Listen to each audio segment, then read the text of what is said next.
দাদুভাই, গিন্নিমা, তোমরা এখানে আছো, ভালো হয়েছে। আমার তোমাদের কিছু বলার আছে। কি বেওড়া, তোমরা সবাই দল পাকিয়েছো, কি কথা আছে শুনি?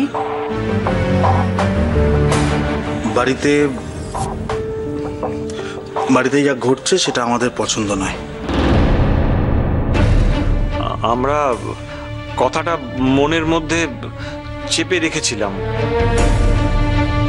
ভাবলাম যে একই বাড়িতে যখন থাকি তখন কথাটা মনের মধ্যে চেপে রেখে চলাচল করা খুব মুশকিল। আগে ভাগে তো প্রকাশ পেয়েই যাবে। তাই বলছিলাম গিন্নিমা, দাদু ভাই, তোমরা আর একবার বিচার করো। কিসের বিচার? বনুর ব্যাপারে আমাদের মনে হয় যে বনু এমন কোনো অন্যায় করেনি যার জন্য আমাদের ভাই তার সঙ্গে সমস্ত সম্পর্ক চুকিয়ে দিতে পারে। দেখছো কর্তা, বাড়ির অবস্থা কানা দেখছো, কেমন ধারা বেড়ে উঠেছে দেখছো? এরা এখন আমাদের শিক্ষা দেবে আমাদের কি করতে হবে আর কি করতে হবে না। হ্যাঁ, কথায় আছে না, হাতি ঘোড়া গেল তল, মশা বলে কত জল।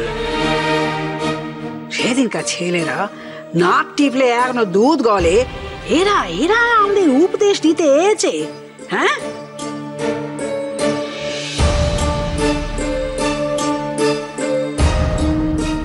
আমি তোমাকে কতবার বলেছি যে কোনো তীর্থে কোনো কোথাও আমাকে পাঠিয়ে দাও, আমি বাবার চরণে পড়ে থাকি।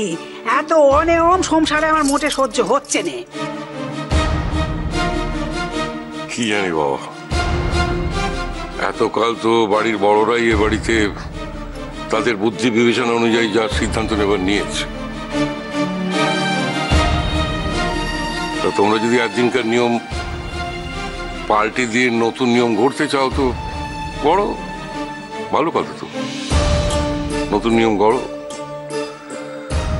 নিজেরা নিজেদের মতো থাকো, আমাদের বরং ছুটি দিয়ে দাও।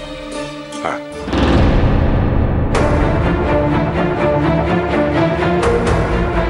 নিজেরা যদি নিজেদের বুদ্ধিমতো চালাতে পারো ভালো কথা। তো তাতে আমাদের তো কোনো ক্ষতি নেই।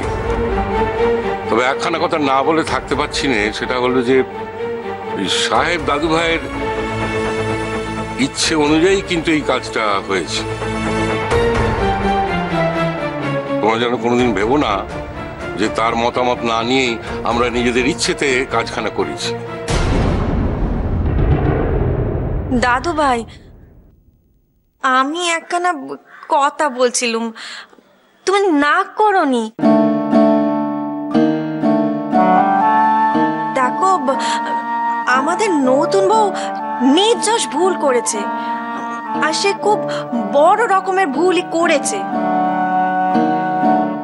কিন্তু গিন্নিমা, ভুল তো ছোটরা করেই, চিরকালই ছোটরা ভুল করেই আসে। বড়রাই তো সে ভুল শুধরে দেয়, বলো? তা সে যে ভুলখানা করেছে, সে ভুলখানা শুধরে নেওয়া যেত নি?